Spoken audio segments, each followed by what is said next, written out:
Hello दोस्तों, आइए आज हम लोग स्टार्ट करेंगे एक नया चैप्टर पार्टनरशिप का। हिंदी में जिसे साझेदारी कहा जाता है। पार्टनरशिप एक बहुत बड़ा चैप्टर है आपका, जिसको छोटे छोटे चैप्टर्स में डिवाइड किया गया है। उसी में सबसे पहला चैप्टर जो आपका होता है वो पार्टनरशिप का फंडामेंटल्स, यानी कुछ उसमें बेसिक बातें हम लोग सीखेंगे। तो आइए हम लोग स्टार्ट करते हैं अपना पार्टनरशिप का टॉपिक। एक फ्रेश पेज पे आप लोग हेडिंग डालेंगे। हेडिंग डालिए, ठीक है।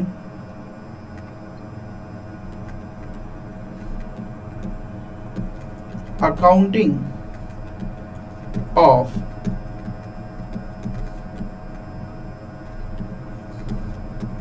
पार्टनरशिप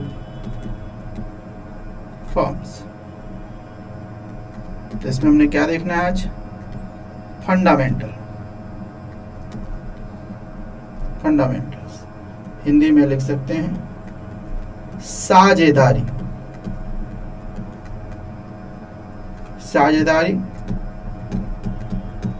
फर्मों का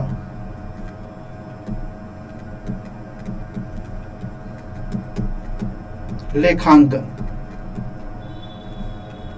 ठीक, जिसकी आधारभूत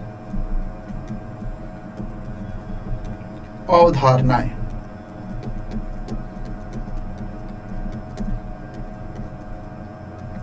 ठीक है जी, तो ये हेडिंग डाल लीजिएगा। तो जैसे कि हमने 12th के पहले क्लास में हमने बात की थी, मोटे मोटे 3 तरह के बिजनेस कंसर्न की हमने अकाउंटिंग देखनी है। एक एनपीओ की, दूसरा पार्टनरशिप, तीसरा कंपनी। एनपीओ हम लोगों ने खत्म कर लिया। आज हम लोग शुरू कर रहे हैं साझेदारी की अकाउंटिंग कैसे करें, उससे संबंधित बातें। ठीक है जी। सबसे पहले तो हमें यह जानना होगा कि सर ये साझेदारी क्या है, जिसको अंग्रेजी में हम क्या बोलते हैं? पार्टनरशिप। तो व्हाट इज पार्टनरशिप? तो आइए सबसे पहले हेडिंग डालिए, लिखें एक लाइन।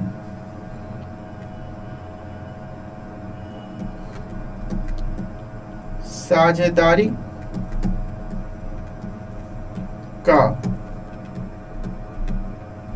अर्थ, अंग्रेजी में कह सकते हैं इसको मीनिंग ऑफ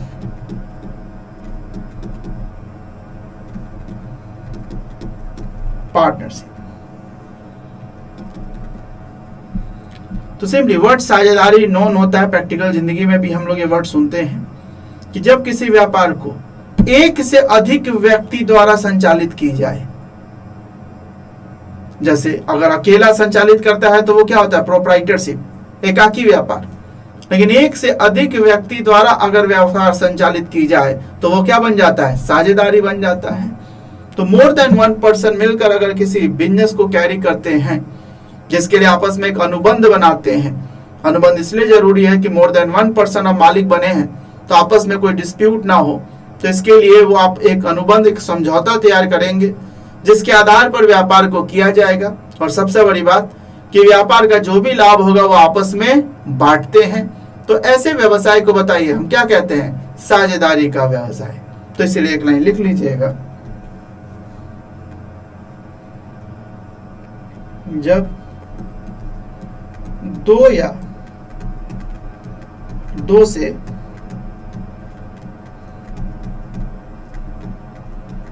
अधिक व्यक्ति मिलकर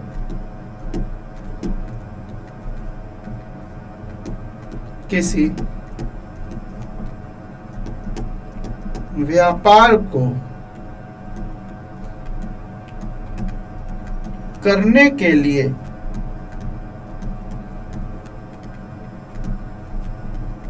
अनुबंध करते हैं। अनुबंध आपस में एक, जिसको हम लोग बोलते हैं एग्रीमेंट, एक समझौता होगा। अनुबंध करते हैं किस चीज के लिए? व्यापार को करने के लिए, तथा व्यापार के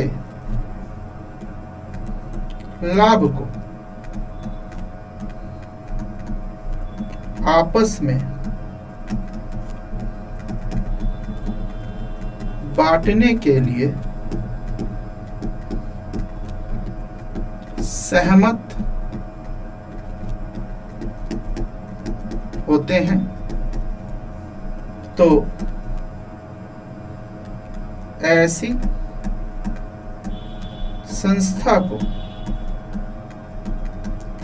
संस्था को साझेदारी,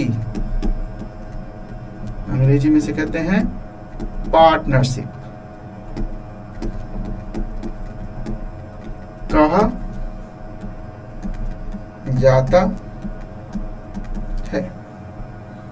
जब दो या दो से अधिक व्यक्ति मिलकर व्यापार करने के लिए अनुबंध करते हैं, अनुबंध इंपॉर्टेंट वर्ड, अनुबंध को अंग्रेजी में एग्रीमेंट कहते हैं, और तथा जो भी व्यवसाय से लाभ होगा उसको आपस में बांटेंगे, इसके लिए भी सहमत होते हैं, तो ऐसी संस्था को हम लोग साझेदारी कहते हैं, पार्टनरशिप कहते हैं। तो ये तो हो गया पार्टनरशिप का मीनिंग। इसी के आधार पर पार्टनरशिप की कुछ विशेषताएं, लक्षण को भी जान लेते हैं। थ्योरेटिकल एग्जाम में आपके आते हैं, इसलिए ध्यान से पहले इसकी कुछ थ्योरेटिकल पार्ट को पढ़ लेंगे। ये लिख लिया सब बच्चों ने? लिख लीजिए ध्यान से पहले।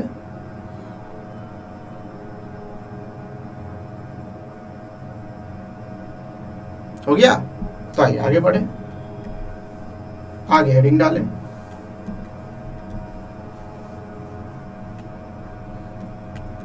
साझेदारी की विशेषताएं।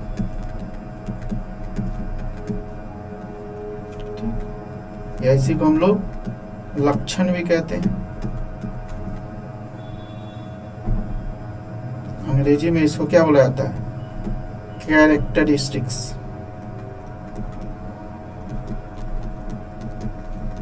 कैरेक्टरिस्टिक्स का मतलब विशेषता या फीचर्स, फीचर्स का मतलब लक्षण, एक ही बात होती है। तो साझेदारी की क्या क्या विशेषता होती है? तो बहुत सारी बातें उसके मीनिंग से ही निकल के आएगी। जैसे सबसे पहले बताइए, कम से कम दो या दो से अधिक व्यक्ति होने चाहिए। क्या कोई अकेला व्यक्ति साझेदारी का व्यापार कर सकता है? सवाल ही नहीं उठता। अकेला व्यक्ति कौन सा व्यापार? वो एकाकी व्यापार होता है। साझेदारी के लिए दो या दो से अधिक व्यक्ति का होना जरूरी है। तो पहला लिखें, दो या दो से अधिक व्यक्ति, जिसको अंग्रेजी में हम कह सकते हैं मोर देन या टू और मोर पर्सन।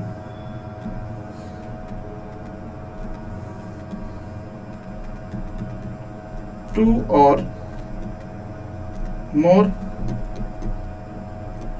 पर्सन, दो या दो से अधिक व्यक्ति होना चाहिए। नंबर 2, इंपॉर्टेंट बात कि एक अनुबंध का होना भी जरूरी है।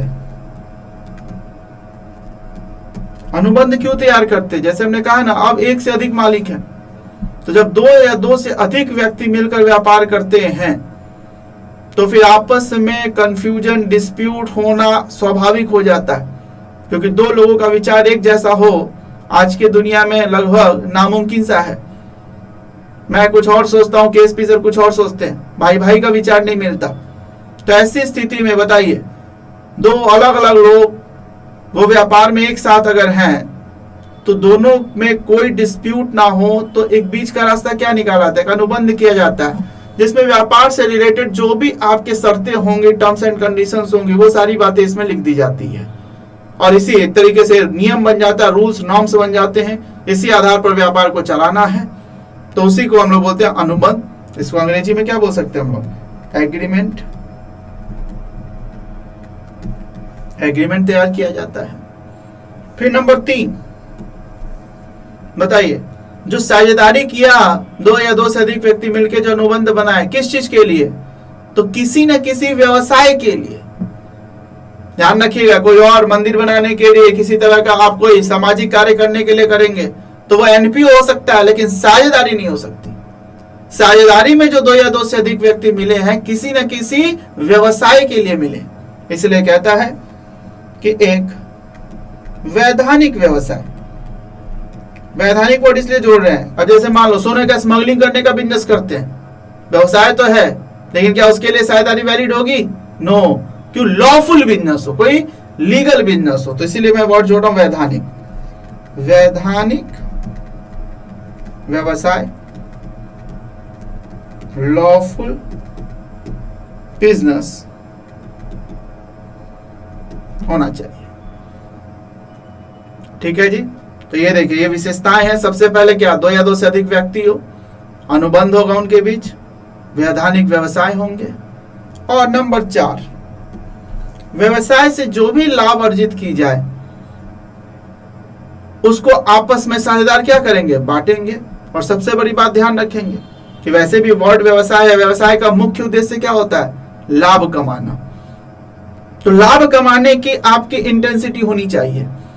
तो एक साझेदारी व्यवसाय के प्रमुख लक्षण में यह भी होता है कि व्यवसाय जो किया उसका नियत, उसका ऑब्जेक्ट, उद्देश्य क्या होना चाहिए, लाभ कमाना। लाभ हो ना हो अलग बात है, लेकिन इंटेंशन लाभ कमाने की होनी चाहिए, और वही लाभ क्या करेंगे, साझेदार आपस में बांटेंगे। तो इसीलिए चौथा हम लोग विशेषता डाल सकते हैं, लाभ कमाना एवं विभाजन। जो लाभ कमाइए और आपस में बांटिए, इसी को हम लोग अंग्रेजी में कह सकते हैं earning and sharing of profit, earning and sharing of profit. तो मुख्य विशेषता में आता है लाभ कमाने का इंटेंशन, और लाभ का विभाजन भी करेंगे आपस में। ठीक, तो ये 4 बात सच पूछे तो अभी जो हमने मीनिंग पढ़ा साझेदारी का अर्थ, उसी में से ये निकल के आ जाता है। इसके अलावा मैं 2 और विशेषताएं आपको बताऊंगा जो थोड़ा सा इसका टेक्निकल है, लीगल पार्ट को जब आप अध्ययन करेंगे तब वहां से निकल के आता है, लेकिन जरूरी है इसलिए जान लीजिए कि साझेदारी व्यवसाय का कोई भी सेपरेट एग्जिस्टेंस नहीं होता। साझेदारी फर्म और साझेदार दोनों एक ही बात होती है। जैसे पहले लिखे, इसको एग्जांपल से समझाएंगे।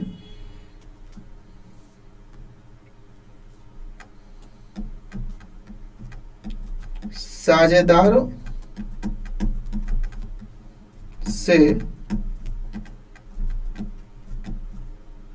अलग अस्तित्व नहीं, इसको हम लोग इंग्लिश में कह सकते हैं no separate existence, no separate existence. देखिए पहले ध्यान से समझे इसका मतलब क्या होता है। ये एक लीगल पार्ट में आपको समझाने की कोशिश कर रहा हूं। जैसे देखिए, एक पार्टनरशिप फर्म है, तो इसका नाम मान लीजिए है ABC एंड कंपनी। ये आपकी क्या है, एक पार्टनरशिप फर्म है। इसके कुछ पार्टनर्स हैं, पार्टनर्स मान लो A है, B है, C है, D है। ये 4 पार्टनर हैं। इस व्यापार को चलाने के लिए जो आपने पार्टनरशिप फर्म बनाया, उसको चलाने के लिए पैसों की जरूरत है। तो उसके लिए मान लीजिए A भी 5 लाख रुपया, B भी 5 लाख रुपया, C भी 5 लाख रुपया और D भी 5 लाख रुपया, 5-5 लाख रुपए लेके आते हैं। इस तरह से बताइए टोटल कितने पैसे हो गए, 20 लाख रुपया। तो इसका मतलब है कि फर्म के पास 20 लाख रुपए आ चुका है। लेकिन इतने में काम नहीं चलेगा, कुछ और पैसों की जरूरत है। तो इसके लिए ABC एंड कंपनी ने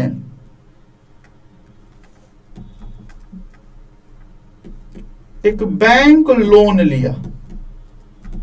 हाँ जी, व्यापार लेती है तो फर्म ने एक बैंक लोन लिया, जो लोन है 10 लाख का।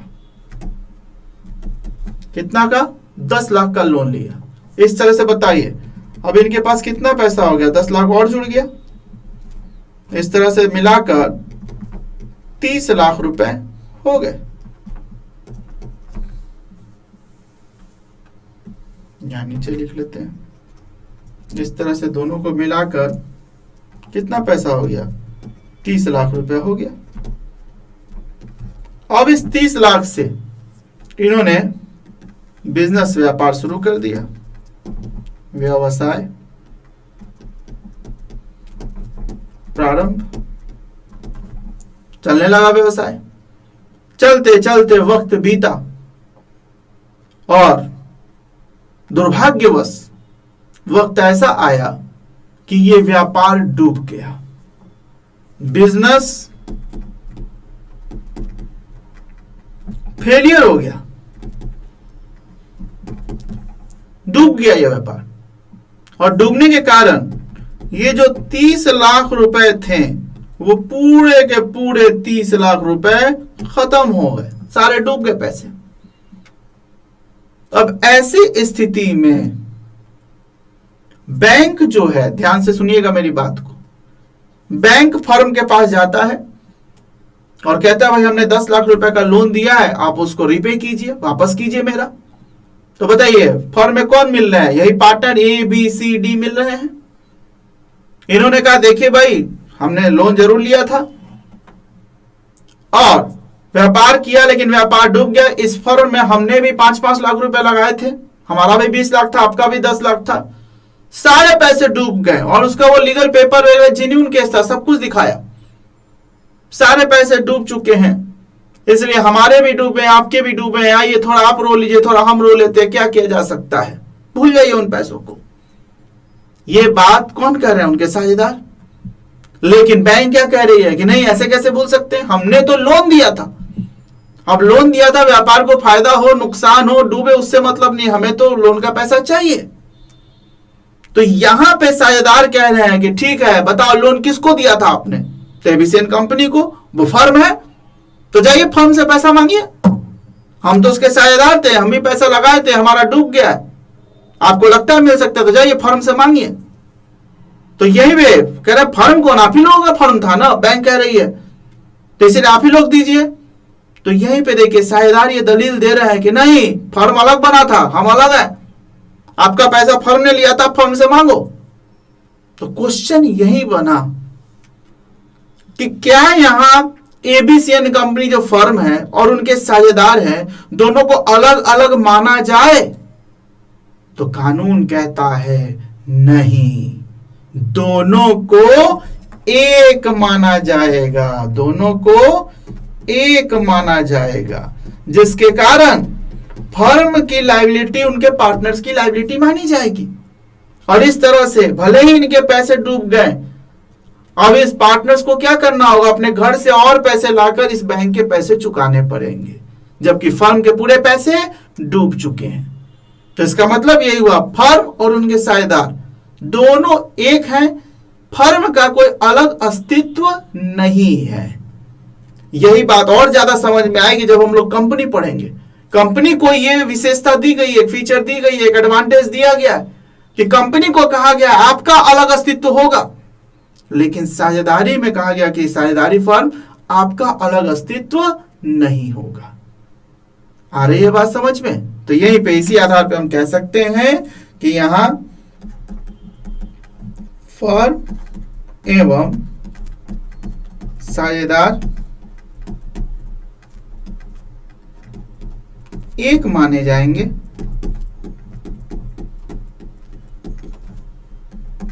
फर्म का साझेदारों से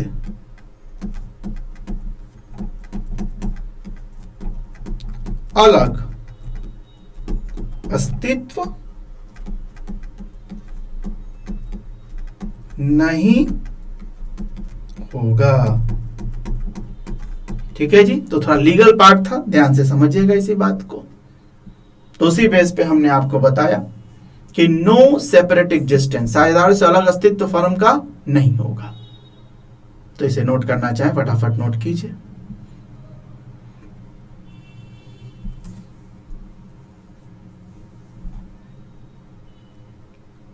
ठीक है जी। तो आइए आगे बढ़े। तो पहला 5 पॉइंट समझ में आया, और 5वें पॉइंट के आधार पे ही नंबर 6 एक कहा जा सकता है, जो ये भी एक इंपॉर्टेंट फीचर्स होता है साझेदारी का, असीमित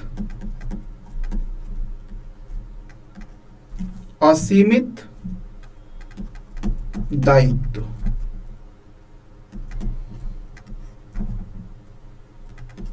इसको अंग्रेजी में बोलते हैं अनलिमिटेड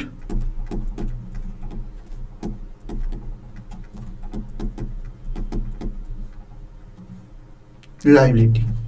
अनलिमिटेड लायबिलिटी। तो जैसे देखिए उसी एग्जांपल को यहां को रिलेट कर सकते हैं कि फर्म में सभी पार्टनर ने क्या किया, 5-5 लाख रुपए लगाए और व्यापार प्रारंभ किया।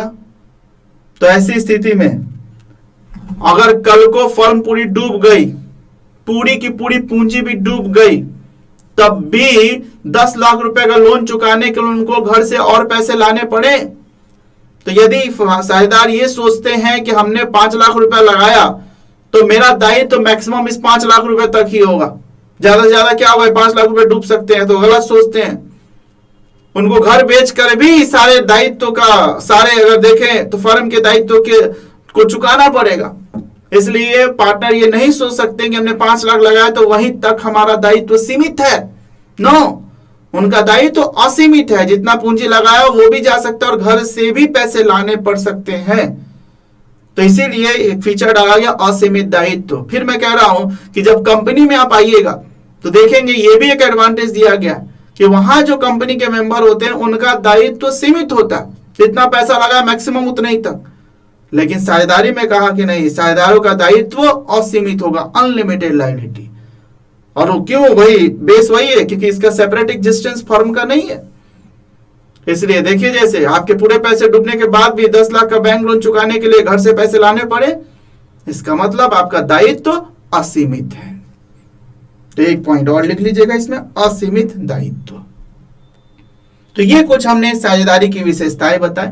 एग्जाम में डायरेक्टली क्वेश्चन आ जाता है कि साझेदारी से आप क्या समझते हैं, वो बताइए। तो हमने मीनिंग पढ़ा, साझेदारी के किन्हीं 3 विशेषताओं का वर्णन करें, 4 विशेषताएं बताएं। तो विशेषताएं आपने ध्यान देना है, इसमें से कोई भी विशेषता आप लिख सकते हैं।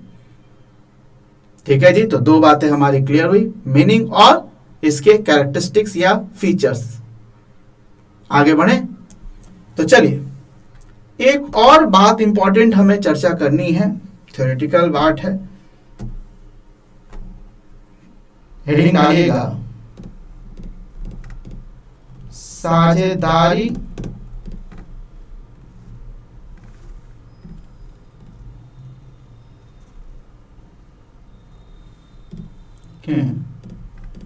साझेदारी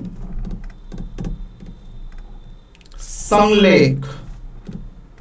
एक वर्ड हम लिख रहे हैं, साझेदारी संलेख।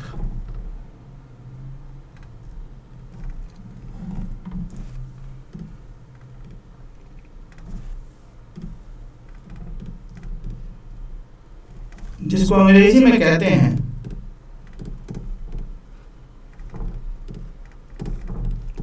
Partnership deed. डीड को एग्रीमेंट भी बोला जा सकता है।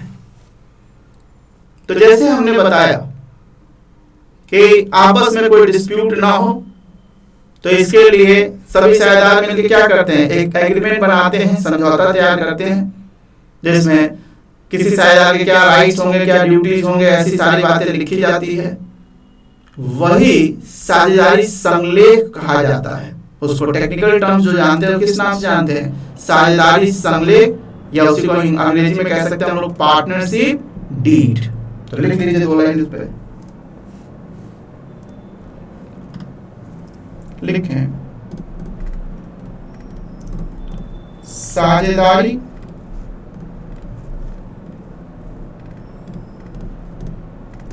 संलेख एक लिखित प्रलेख। लिखित प्रलेख का मतलब क्या, अंग्रेजी में हम इसे कह सकते हैं रिटेन डॉक्यूमेंट। एक लिखित प्रलेख है जिसमें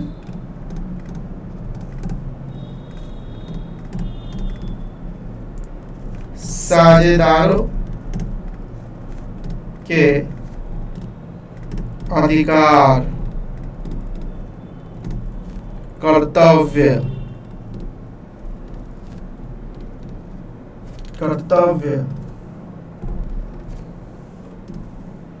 अधिकार, कर्तव्य, दायित्व आदि का वर्णन होता है। यानी किसी साझेदार का क्या राइट है, ड्यूटीज है, लायबिलिटीज है, ये सब उसमें लिख दिया जाता है। ठीक, इसे एक लाइन लिख लेंगे। इसे एक और नाम से जाना जाता है जिसको हम लोग बोलते हैं आर्टिकल ऑफ पार्टनरशिप, साझेदारी के अंतर नियम। कई बार सवाल पूछ देगा साझेदारी का अंतर नियम क्या है, तो कुछ और नहीं, वो साझेदारी संलेख का ही पूछ रहा है। तो लिखे इसे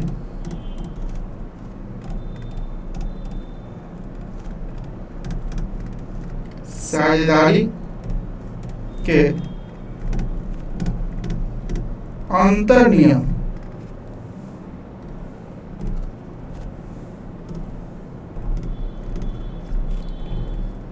इसे साझेदारी के अंतर नियम के, या इसको थोड़ा अंग्रेजी में भी लिख लेंगे, यहाँ पे मैं लिख देता हूँ साझेदारी के अंतर नियम, पोस्ट में लिख देता हूँ आर्टिकल्स ऑफ पार्टनरशिप।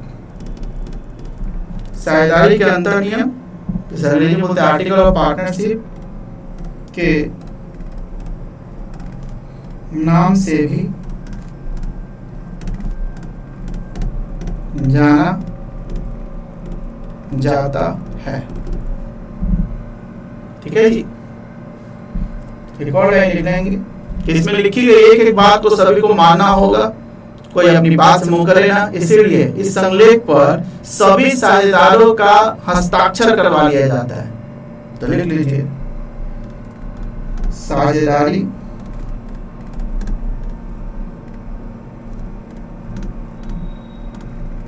संलेख पर सभी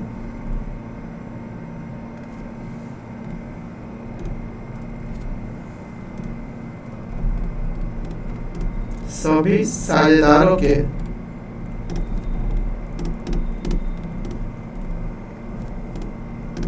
हस्ताक्षर, सभी साझेदारों के हस्ताक्षर होने चाहिए। ठीक है जी, तो बस सिंपल साझेदारी संलेख क्या है? लिखित प्रलेख है जिसमें सभी साझेदारों के राइट, ड्यूटी, लायबिलिटीज अगर लिखे जाते हैं। इसे आर्टिकल ऑफ पार्टनरशिप भी कहा जाता है। और इस डॉक्यूमेंट पे, इस डीड पे, इस संलेख पर सभी साझेदारों का सिग्नेचर होना चाहिए। ठीक है जी, तो ये साझेदारी संलेख का मतलब याद रखेंगे, कई बार एग्जाम में आता है। हाँ, लेकिन एक सवाल होता है, क्या ये साझेदारी संलेख बनाना जरूरी है? तो आंसर ध्यान से सुनिएगा। बताइए साझेदारी संलेख क्यों बनाया? क्योंकि आपस में साझेदारों के बीच कई बार डिस्प्यूट हो जाते हैं, तो उसको हैंडल करने के लिए वही रूल्स रेगुलेशन लिख दिया ताकि उसी पे सबको चलना है, तो वही साझेदारी संलेख है। तो अगर आपके साझेदारों के बीच ऐसी सोच है कि नहीं हमारे बीच कोई डिस्प्यूट हो ही नहीं सकता, तो ठीक है, मत बनाइए। डिस्प्यूट को रोकने के लिए, कंफ्यूजन को दूर करने के लिए ये संलेख बनाया जाता है। लेकिन अगर आपको लगता है कि हमारे बीच कोई डिस्प्यूट, कोई कंफ्यूजन है ही नहीं, हम रह लेंगे साथ में अच्छे से बिना किसी समझौते के, तो लॉ कहता है, कानून कहता है कि ठीक है, हम आपको मजबूर नहीं करते कि आप ऐसा समझौता कीजिए। तो इसलिए याद रखें कि ऐसा संलेख बनाना अनिवार्य नहीं होता। बनाइए तब ठीक, अच्छी बात, नहीं भी बनाए तो कोई लीगल वायलेशन, कानून का उल्लंघन नहीं माना जाएगा। तो एक लाइन नोट में लिख लीजिएगा, लिखें नोट, लिख लीजिए साझेदारी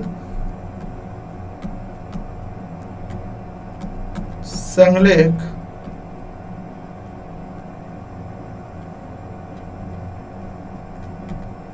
का होना अनिवार्य नहीं है। एक नंबर में कई बार ये सवाल पूछ देता है, क्या पार्टनरशिप डीड का होना जरूरी है? तो आंसर है नो, जरूरी नहीं है, बनाइए, अपनी इच्छा है। अब वैसे देखिए एक और बात के ऊपर हमने लिखा है साझेदारी संलेख क्या है? लिखित प्रलेख होता है, रिटन डॉक्यूमेंट होता है। अच्छा सर, अगर हमने डीड बनाया और वो ओरल बेसिस पे बना लिया तो देखिए बताइए, हमने कहा सर डीड बनाना जरूरी नहीं है। वैसे तो डीड को, रिटेन डॉक्यूमेंट को ही डीड बोलते हैं, लेकिन फिर भी अगर हम साझेदारी का समझौता आपस में हमने ओरल बेसिस पे कर लिया, मौखिक कर लिया, तो बताइए क्या कानून का उल्लंघन हो गया? नहीं, हमने कहा बनाना ही जरूरी नहीं है। तो आप चाहे तो उसको मौखिक करो, लिखित करो, ये आपकी इच्छा है, सब आपका वैलिड माना जाएगा। कोई किसी का अगर देखा जाए तो उल्लंघन नहीं माना जाएगा। तो आपसे अगर क्वेश्चन पूछे कि साझेदारी संलेख क्या मौखिक हो सकता है, तो बिल्कुल हो सकता है। लिखित हो सकता है, बिल्कुल हो सकता है। नहीं हो सकता है, बिल्कुल ठीक है, नहीं हो सकता है। तो अनिवार्य भी नहीं है। मौखिक चाहे तो मौखिक बना लीजिए, लिखित चाहे तो लिखित बना लीजिए। ठीक है जी। तो एक बात और ध्यान से देखिएगा, और जिसकी अकाउंटिंग में भी जरूरत पड़ेगी, बहुत इंपॉर्टेंट बात अभी बताने जा रहे हैं कि साझेदारी संलेख हम तैयार करते हैं, लेकिन तैयार करना अनिवार्य नहीं है। अगर हम तैयार करते हैं तो क्या क्या लिखें? तो लिखने की बात, सबसे पहले तो व्यवसाय का नाम, उस पे कौन कौन साझेदार हैं, उनका नाम, पता, किस चीज का व्यवसाय करते हैं, नेचर ऑफ बिजनेस से कहते हैं, ये सब बात लिखी जाएगी। इसके बाद जो उसमें बातें लिखी जाएंगी, इसको हम लोग बोलते हैं कंटेंट्स ऑफ डीड। वो कंटेंट कोई व्यवसाय के फिक्स नहीं होता, अलग अलग व्यापार का अलग अलग आपका डीड हो सकता है। भाई डिस्प्यूट किस मुद्दे पे है, उसके अकॉर्डिंग वो डीड बनेगा। जैसे चार दोस्त रहते हैं, अब उनके बीच मान लीजिए डिस्प्यूट है कि एक दोस्त जा रहा है, वो डेली सब्जी ला रहा है, डेली खाना बना रहा है, दूसरा दोस्त उसकी मदद नहीं कर रहा है, सब सोए रहते हैं, तो उनके बीच डीड बनेगा कि नहीं, नियम बनाओ, कौन जाएगा सब्जी लाने, कौन जाएगा, कौन सब्जी बनाएगा, कौन सुबह का नाश्ता बनाएगा, कौन रात का नाश्ता बनाएगा। जो डिस्प्यूट इस बात पे, उसको दूर करने के लिए हमने नियम बना दिया, हो गया, यही तो डीड है। एक दूसरा चार दोस्त रहते हैं साथ में, उसमें इस बात का दिक्कत नहीं कि कौन जाएगा लाने, वहां थोड़े पैसों की क्राइसिस चल रही है। अब एक दोस्त डेली जा रहा है सब्जी लाने, ला भी रहा है, बना भी रहा है, लेकिन डेली जाता है, किसी दिन पनीर ले आता है, किसी दिन नॉनवेज ले आता है, किसी दिन अंडा ले आता है, केवल महंगे महंगे सब्जी ला रहा है और वही बना रहा है, खिला रहा है। अब लाने वाला वो अकेला ही है, लाता भी है, बनाता भी, खिलाता भी है, और उसे कोई एतराज भी नहीं है। लेकिन बाकी के दोस्त कह रहे हैं इस बात में दिक्कत कि भाई डेली डेली देखो ना, इतना महंगी सब्जी, रिच डैड खिला रहा है, इससे सेहत भी खराब होगी, पैसे भी जा रहे हैं हमारे। अब वो दोस्त कह रहा है देखो ना, मैं ला भी रहा हूं, बना भी रहा हूं, खिला भी रहा हूं, तब भी दिक्कत। तो दिक्कत इस बात की नहीं है कि कौन बनाएगा कौन लाएगा, उसके लिए आपस में कोई डिस्प्यूट नहीं है। डिस्प्यूट किस मुद्दे पे है कि महंगी महंगी सब्जी ला रहा है, नॉनवेज ले आता है, पनीर ले आता है, इससे सेहत भी खराब हो रहा है और पैसे भी जा रहे हैं। तो बताइए उसके लिए नियम बनेगा। तो लिखो कि अच्छा ठीक है, 7 दिन में एक दिन हरी सब्जी आएगी, एक दिन पनीर आएगा, एक दिन नॉनवेज आएगा। इस तरह से हम लोग 7 दिन में क्या क्या खाएंगे वो चीज लिख दिया जाए। तो कहने का मतलब ये कि अलग अलग ग्रुप में, अलग अलग बिजनेस में अलग अलग बातों का डिस्प्यूट हो सकता है, और उसका क्या सोल्यूशन होना चाहिए, उससे रिलेटेड अलग अलग बातें कंटेंट की जा सकती है डीड में। तो कोई भी पार्टनरशिप डीड का एक फिक्स्ड फॉर्मेट नहीं हो सकता कि यही यही बात लिखी जाए। 2-4 बातें ठीक है कॉमन सब में होगा कि व्यवसाय का नाम क्या, उसके साझेदार कौन कौन, व्यवसाय किस चीज का व्यवसाय होगा, जिसे हम लोग व्यवसाय की प्रकृति या नेचर ऑफ बिजनेस कहते हैं, ये सब कॉमन सब में होगा। बाकी उसमें क्या लिखा जाए वो व्यवसाय टू व्यवसाय चेंज हो सकता है, अलग अलग हो सकता है।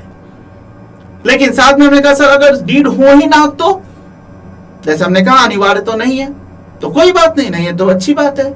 लेकिन फिर भी कहता है पार्टनरशिप एक्ट कि कुछ बातें ऐसी हैं कि यदि आपका डीड नहीं है या डीड है भी तो उन बातों पे अगर कोई बात ना लिखी गई हो, साइलेंट हो, तो एक्ट के अनुसार निम्नलिखित नियम का पालन करना होगा।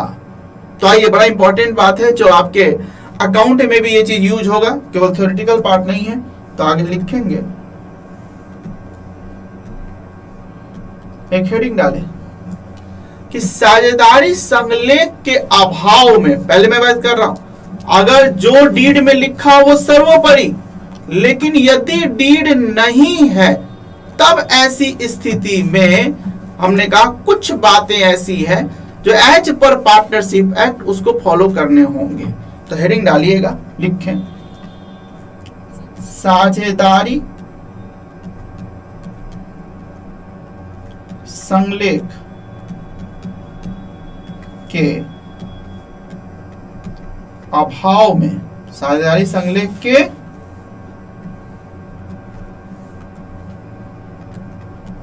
अभाव में लागू होने वाले नियम।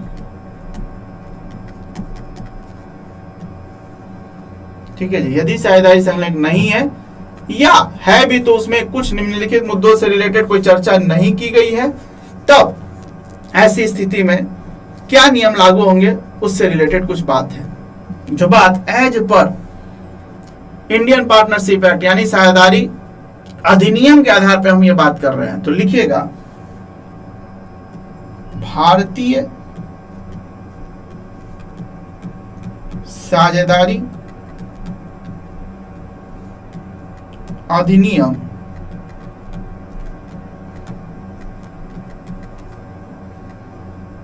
भारतीय साझेदारी अधिनियम के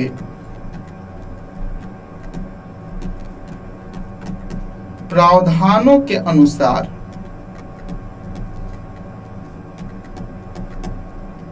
भारतीय अधिनियम, चाहे तो यहाँ ईयर भी जोड़ सकते हैं, 1932 अधिनियम के प्रावधानों के अनुसार यदि साझेदारी संलेख, यदि साझेदारी संलेख में कोई उल्लेख नहीं हो तो निम्नलिखित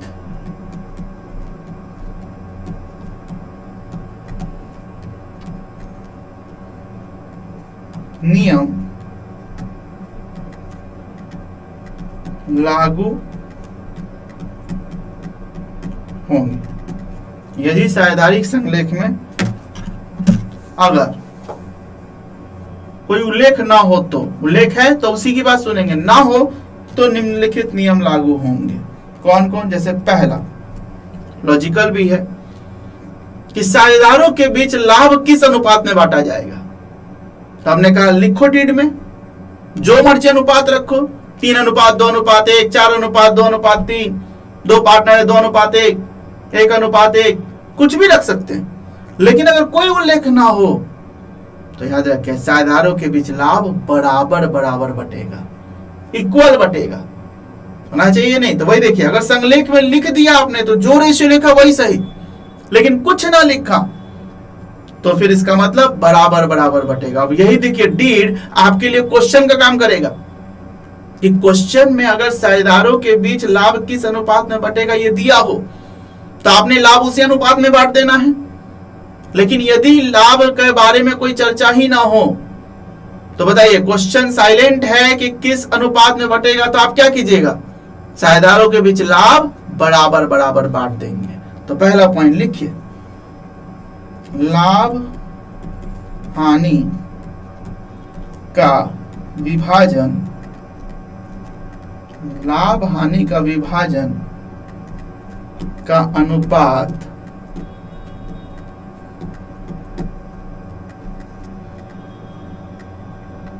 समान, समान का मतलब इक्वल, समान का मतलब इक्वल, इक्वल होगा। बताइए, समझ आ रही बात कि लाभ हानि का अनुपात बराबर होगा, समान होगा, इक्वल होगा। ये इंपॉर्टेंट वर्ड इक्वल। तो पहली बात क्लियर। नंबर 2, फिर मैं कह रहा हूं अगर अनुपात दिया हो संलेख यानी क्वेश्चन में तब तो वही अनुपात यूज करना, ना दिया हो तब इक्वल बांटेंगे। ठीक। दूसरी बात, कई बार देखिएगा फर्म में कुछ साझेदार ज्यादा एक्टिव होते हैं, ज्यादा मेहनत करते हैं, 4 पार्टनर है लेकिन दुकान पर डेली एक ही पार्टनर बैठ रहा है, डील कर रहा है, बाकी ने केवल पूंजी लगा दिया, कम ध्यान देता है। तो ऐसी स्थिति में जो पार्टनर ज्यादा मेहनत कर रहा है वो कहता है कि भाई अलग से हमें कुछ सैलरी दो, कमीशन दो, कुछ पारिश्रमिक दो, क्योंकि मैं बहुत ज्यादा मेहनत करता हूं। और उसका कहना जायज है, बाकी के पार्टनर मान भी लेते हैं और कहते हैं ठीक है तुम ज्यादा मेहनत करते हो तो अलग से तुम्हें सैलरी दी जाएगी, इसे पार्टनर सैलरी बोलते हैं। माल बेचो तो कमीशन देंगे। तो ये सैलरी कमीशन अलग से पार्टनर को दिया जा सकता है, लेकिन अगर ऐसी बात आप करते हैं तो ये बात डीड में लिखना पड़ेगा। क्या इस साझेदार को इतना सैलरी अलग से मिलेगा, कमीशन इतना मिलेगा या अलग से रेम्युनरेशन कुछ मिलेगा। अगर डीड में कोई बात नहीं लिखी गई हो तो बताइए क्या अपने आप उसको अलग से कोई सैलरी मिलेगा? नो, चाहे वो कितना भी क्यों ना मेहनत कर रहा हो। तो कोई भी साझेदार को अलग से सैलरी, कमीशन या अलग से पारिश्रमिक नहीं दिया जाएगा। हाँ, अगर देना है तो मना नहीं है, उसको संलेख में उल्लेख करना पड़ेगा। ठीक है जी। तो लिखिए एक पॉइंट कि किसी भी साझेदार को, किसी भी साझेदार को फर्म में कार्य करने के लिए वेतन, कमीशन या अन्य पारिश्रमिक नहीं दिया जाएगा। ठीक है जी। ये बात कब? जब साझेदार में कोई उल्लेख ना हो तब। अब इसका मतलब ये ना समझे कि नहीं कभी पार्टनर सैलरी मिल ही नहीं सकता। मिल सकता है, आपको उल्लेख करना पड़ेगा। क्वेश्चन में दिया हुआ है कि पार्टनर को हम इतना सैलरी देंगे तब ठीक है, उतना लिया जाएगा। लेकिन क्वेश्चन में कहीं से सैलरी की कोई बात ही ना हो तो बताइए क्या अपने आप पार्टनर को सैलरी दीजिएगा? तो कोई पार्टनर को जब तक की साझेदारी डीड में कोई उल्लेख ना हो अलग से कोई रेम्युनरेशन नहीं मिल सकता है। ठीक है जी। नंबर 3, देखिए एक होता है इंटरेस्ट ऑन कैपिटल वर्ड, याद है हम लोग इसकी एंट्री भी सीखते थे 11th में। देखिए प्रोप्राइटरशिप में तो भाई इंटरेस्ट ऑन कैपिटल की ना के बराबर बात होती है। भाई हम अकेला मालिक हैं, पूंजी लगाए तो हम खुद क्या ब्याज लें। लेकिन साझेदारी कंसर्न में इस पे खूब बात होती है, खासकर तब जब 4 साझेदार हैं लेकिन चारों ने पूंजी अलग अलग अमाउंट लगाई हो। कोई पता चला 2 ही लाख लगाया है, कोई 10 लाख लगाया, कोई 20 लाख लगाया है। तो ऐसी स्थिति में बताइए, अब 20 लाख वाला बेचारा कहता है 2 लाख वाला वो भी लाभ ले जा रहे हैं और हम भी लाभ ले जा रहे हैं, तो हम क्यों 20 लाख रुपए लगाएं?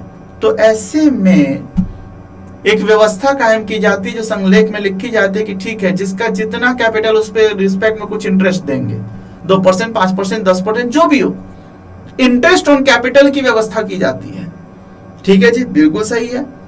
तो अगर आप इंटरेस्ट ऑन कैपिटल देना चाहे पार्टनर्स को तो बिल्कुल दीजिए, लेकिन ये बात पार्टनरशिप डीड में लिखनी होगी। यदि पार्टनरशिप डीड में नहीं लिखा आपने तो इसका मतलब बताइए क्या कोई पार्टनर कोई पूंजी पर ब्याज ले पाएगा? बिल्कुल नहीं। क्या फर्म पूंजी पर ब्याज देगी? बिल्कुल नहीं। तो लिखिए एक लाइन और, साझेदारों को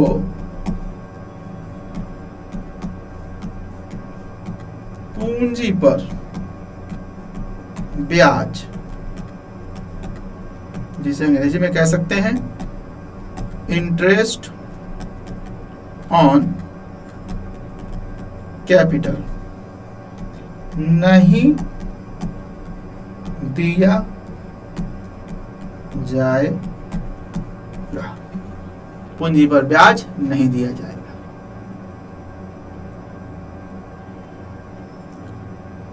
तो ये सब नियम याद रखने होंगे। लाभ बराबर बराबर बटेगा, साझेदारों को अलग से कोई सैलरी कमीशन नहीं होगा जब तक कि डीड में लिखो ना, इंटरेस्ट ऑन कैपिटल नहीं दिया जाएगा। ठीक इसी तरह से एक वर्ड आता था आपका इंटरेस्ट ऑन ड्रॉइंग्स, याद है? इंटरेस्ट ऑन ड्रॉइंग्स का मतलब कि यदि आप व्यवसाय से पैसा घर ले जाते हैं तो उसी को ड्रॉइंग्स कहते थे, और उस पर कुछ ब्याज वगैरह की फर्म बिजनेस लेने की बात करता था। तो ठीक है, इंटरेस्ट ऑन ड्रॉइंग्स जैसा चीज हम एंट्री पढ़ लेते थे, उसकी जरूरत साझेदारी में खूब पड़ेगी। यहाँ साझेदार अगर फर्म से घर के लिए कुछ पैसा निकालते हैं, दैट इज कॉल्ड ड्रॉइंग्स, तो उनको ब्याज साझेदार को देना पड़ता है। ऐसी व्यवस्था भी की जा सकती है, जैसे पूंजी लगाया तो ब्याज लिया, तो फिर अगर ड्रॉइंग्स करते हो तो ब्याज दो। तो अगर इंटरेस्ट ऑन ड्रॉइंग्स की बात की जा रही है तो ये बात डीड में लिखनी पड़ेगी। लेकिन अगर डीड साइलेंट है, इंटरेस्ट ऑन ड्रॉइंग्स के रिस्पेक्ट में कोई बात नहीं कर रहा है, तो बताइए क्या कोई साझेदार ब्याज देगा?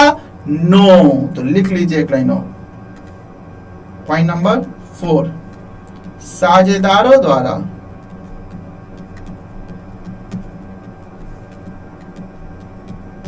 किए गए आहरण पर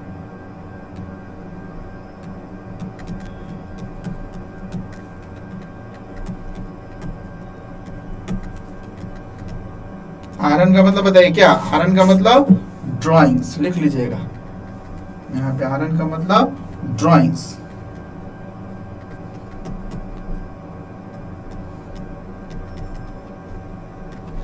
पर ब्याज नहीं लगेगा, ब्याज नहीं लगेगा। ठीक है जी, इंटरेस्ट ऑन ड्राइंग्स नहीं, हाँ कर सकते हैं, डीड में लिखो, नहीं लिखा ब्याज नहीं लगेगा। ठीक है, एक लास्ट पॉइंट, पॉइंट नंबर 5। देखिए, कई बार फर्म को पार्टनर्स लोन देते हैं, कैपिटल अलग बात हो गई, लोन देते हैं। जैसे मान लो फर्म को 10 लाख रुपए की जरूरत थी, सभी पार्टनर ने 5-5 लाख रुपए दे दिए थे, अब और 10 लाख रुपए की जरूरत है तो वो बैंक लोन लेने गया। तो उसी में हो सकता है कोई साझेदार बोलेगा, सुनिए ना जी, मेरे पास है पैसा 10 लाख रुपए, कोई बड़ा पैसा वाला साझेदार है उसमें, तो उसके अलावा वो कह रहा है कि आप ऐसा करो, बैंक से क्या लोन लोगे, मेरे से लोन ले लो, जो ब्याज हम बैंक को देगा मुझे दे देना। बताइए हो सकता है नहीं हो सकता ऐसा? तो ऐसी स्थिति में फर्म क्या ऐसे कहेगी अब आगे बढ़ना, ना ना ना ना हम आपको कैसे देंगे, हम बैंक को ही देंगे, दुश्मनी थोड़ी है उस साझेदार से। तो बिल्कुल लिया जा सकता है। तो पार्टनर्स लोन जैसा वर्ड आपको देखने को मिल सकता है, साझेदार लोन देंगे इसमें, लेकिन उसके बदले में उनको इंटरेस्ट मिलेगा। तो ये ध्यान रखेंगे, पहली बात कि पार्टनर्स द्वारा दिया गया लोन और कैपिटल दोनों में अलग अलग फर्क होता है। तो लोन पे इंटरेस्ट की बात होगी तो कितना इंटरेस्ट देना, ये बात आपको लिख देना होगा, कहां? साझेदारी डीड में। लेकिन अगर नहीं लिखा गया तो ऐसी स्थिति में ध्यान देंगे, तो क्या वो पार्टनर इंटरेस्ट ले पाएगा ऑन लोन? तो ध्यान दीजिएगा, बिल्कुल लेगा। उसका एक rate Indian partnership act fix कर रखा है 6% पर एनम। ध्यान दीजिएगा मेरी बात को, सबसे इंपॉर्टेंट पॉइंट है, ये याद रखने वाली बात होगी आपके लिए, कि यदि पार्टनर्स लोन के इंटरेस्ट की बात नहीं की गई हो आपके क्वेश्चन में, तब भी आप बताइए उसको इंटरेस्ट देंगे किस रेट से? 6% पर एनम से। हाँ, अगर बात कर दे तो 6 पढ़े 10% करे 12% करे तो ये लड़ाई नहीं, नहीं लॉ कहता है 6% ही नहीं, डीड में जो परसेंट लिख दो वही देंगे। अगर डीड में कुछ नहीं लिखा तब वो कहता है 6% पर एनम से लोन पे ब्याज दिया जाएगा। तो लिख लीजिए लास्ट पॉइंट, जो सबसे कह सकते हैं इंपॉर्टेंट याद रखने वाली बात, कि वैसे तो सारे पॉइंट्स इंपॉर्टेंट हैं और खूब क्वेश्चन में जरूरत पड़ेगी इसकी। ठीक, तो लिखें, साझेदारों द्वारा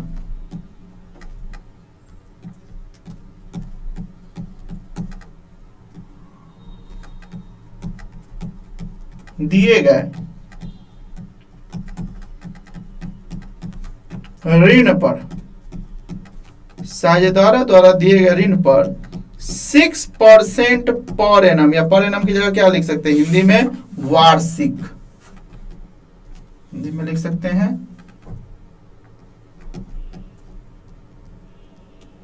वार्षिक, ऋण पर 6% वार्षिक दर से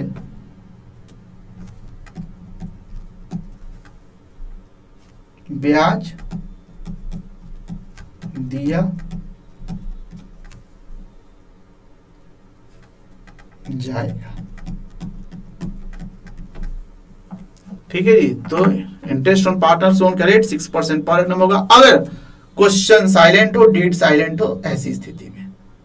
तो ये 5 जो हमने नियम लिखवाए आपको कि उस सिचुएशन में जब क्वेश्चन में इन मुद्दों से रिलेटेड कोई बात ना लिखी गई हो तो फिर आपको ये 5 बातें ध्यान रखनी है, यही अप्लाई करना है। साझेदारों के बीच लाभ बराबर बराबर बटेंगे, किसी भी पार्टनर्स को कोई सैलरी कमीशन रेम्युनरेशन नहीं दिया जाएगा, कोई पूंजी पर ब्याज नहीं दिया जाएगा, कोई इंटरेस्ट ऑन ड्राइंग्स या ड्राइंग्स पर इंटरेस्ट नहीं लिया जाएगा। हाँ, पार्टनर्स लोन है तो उस पे इंटरेस्ट 6% के रेट से दिया जाएगा। तो बताइए इतनी बात याद रहेगी? तो ये है कुछ डीड में अगर कुछ ना लिखी गई बातें उससे रिलेटेड, बहुत इंपॉर्टेंट होता है, अकाउंट के क्वेश्चन भी बनाने में इसकी जरूरत पड़ती है, तो जरूर याद कर लीजिएगा इसे। खैर आइए, ये तो कुछ थ्योरेटिकल बातें थी, एग्जाम में थ्योरी के क्वेश्चन आते हैं उससे संबंधित हमने कुछ टॉपिक डिस्कस किया। मेन काम बताइए हमें क्या करना है, अकाउंटिंग करनी है। तो आइए हम लोग शुरू करते हैं अकाउंटिंग ऑफ पार्टनरशिप। आखिर पार्टनरशिप की अकाउंटिंग कैसे की जाए। तो नेक्स्ट पेज पे, फ्रेश पेज पे आइए, देखें, हेडिंग डालिए फिर से, अकाउंटिंग ऑफ पार्टनरशिप।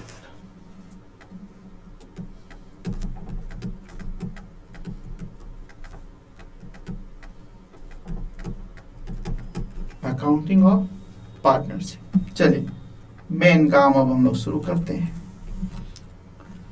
तो सबसे पहले पार्टनरशिप की अकाउंटिंग की बात अगर हम शुरू करें तो इसकी अकाउंटिंग कोई आपकी प्रोप्राइटरशिप जो आप 11th में पढ़ के आए, journal, ledger, trial balance, final account, उससे अलग नहीं होनी है। और इसीलिए मैं बार बार 12th में एनपीओ में भी मैंने कहा था और अभी फिर से कह रहा हूं कि आपने 11th का 4 chapter, journal, ledger, trial balance और फाइनल अकाउंट, ये 4 चैप्टर तो जरूर अच्छे से रिवाइज कर लेना, इसकी तो खूब जरूरत पड़ने वाली है और वो फिर से डिस्कस नहीं होता यहाँ, तो इसलिए वो 4 चैप्टर जरूर रिवाइज कीजिएगा।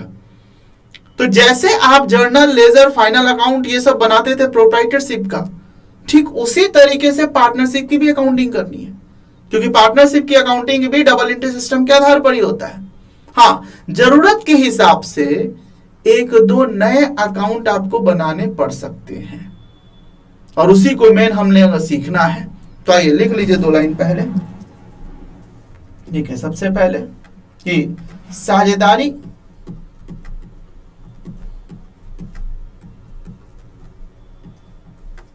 व्यवसाय की अकाउंटिंग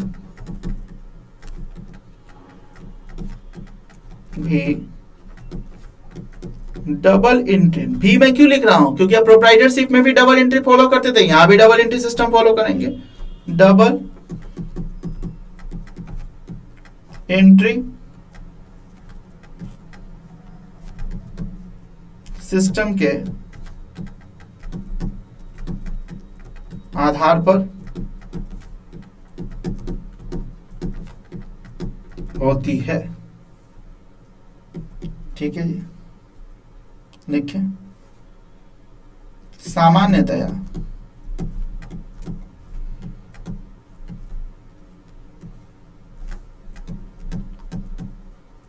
साझेदारी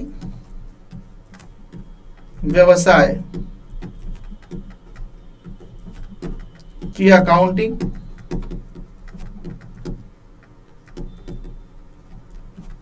तथा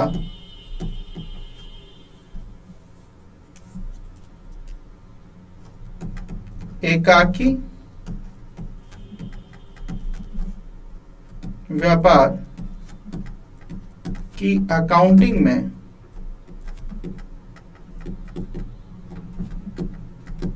कोई डिफरेंस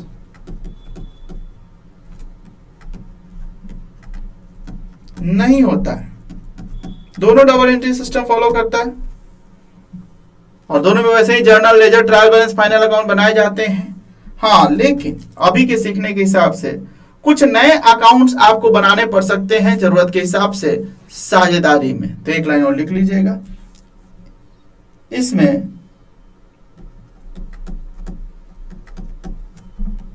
केवल फाइनेंशियल स्टेटमेंट में, फाइनेंशियल स्टेटमेंट का मतलब समझते हैं, दैट इज फाइनल अकाउंट।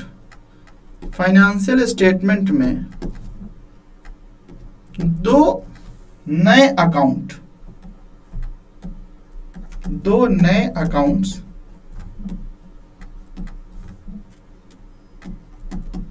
बनाने होते हैं। इसमें दो नया अकाउंट, बाकी सब वैसे ही trading account, PL account, balance sheet सब वैसे ही बनेगा। उसके अलावा दो नए अकाउंट जरूरत के हिसाब से आपको बनाने पड़ेंगे। कौन कौन होगा वो दो नए अकाउंट? तो लिख लेंगे यहां पे, नंबर 1 पार्टनर्स कैपिटल अकाउंट और दूसरा profit and loss appropriation account. Partners capital account और दूसरा profit and loss appropriation account. ये दो नए अकाउंट आपको बनाने पड़ सकते हैं। और सच पूछिए तो पहला चैप्टर में आपने यही दो अकाउंट बनाना सीखना है। कैसे हमारा पार्टनर्स कैपिटल अकाउंट बनाया जाएगा, कैसे पीएल एप्रोप्रिएशन अकाउंट बनाया जाएगा। मेन यही, ये दो अच्छी तरह से सीख लिया, बस चैप्टर खत्म। हाँ, कुछ आपको थोड़ा कैलकुलेशन भी करना होगा, इसलिए मैथमेटिकल कैलकुलेशन, खासकर जो परसेंटेज वगैरह निकालने का होता है, परसेंटेज और रेशियो, ये दो थोड़ा ठीक होना चाहिए आपका। इसकी जरूरत तो पूरे पार्टनरशिप में पड़ने वाली है। तो थोड़ा कैलकुलेशन और बाकी ये दो अकाउंट, पहला चैप्टर फंडामेंटल्स का खत्म हो जाएगा। तो आइए आज हम लोग यहीं रुकते हैं। नेक्स्ट क्लास से हम लोग यही दो टॉपिक के रिस्पेक्ट में डिस्कशन शुरू करेंगे। सीखेंगे कैसे पार्टनर्स कैपिटल अकाउंट बनेगा और कैसे पीएल एप्रोप्रिएशन अकाउंट बनेगा। चलिए पहले आज इसको अच्छे से पढ़ लीजिएगा, अगली क्लास में ये दो टॉपिक डिस्कस किए जाएंगे। ठीक है जी, तो आज के लिए इतना ही, तब तक के लिए गुड बाय, थैंक यू।